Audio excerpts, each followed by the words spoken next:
Hello everyone and welcome back to the channel. The last video I produced was about installing custom fabricated camera mounts to my Harley Davidson 48 so that I could have different perspectives on my rides. I mounted one on the clutch cover and one just above the tailpipes, and anytime that I'm idling or not driving fast enough for air to flow across the cameras, they pick up a lot of heat, and so I wanted to shield them from the heat of the engine. So I used some aluminum plate that I got off of Amazon and fabricated some simple, straightforward heat shields that would go between the engine and the cameras. So my process was fairly straightforward. I would rough cut the aluminum plate to size, deburr the edges, and then I would take my torch and anneal the aluminum so that I could bend it without breaking it. Once I did that, then I did the final shaping and I drilled the holes for the camera mounts.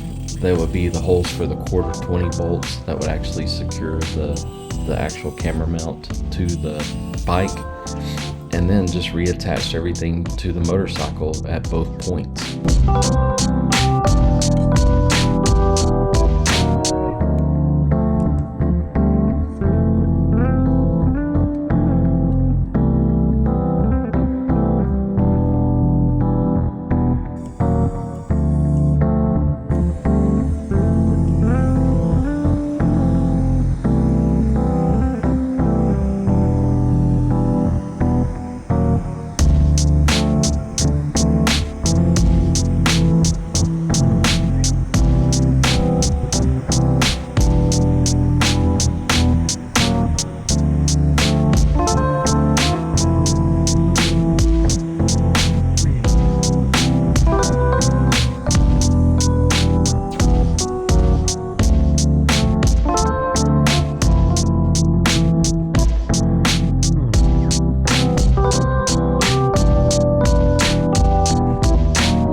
Thanks for joining me today. I hope you've enjoyed this video. If you did, please give me a like and subscribe to the channel so you'll be notified whenever I post new content. If you want to see the video where I fabricated and mounted the camera points to my Harley, check out the link in the description below. Well, I hope you have a great day, and I'll see you next time.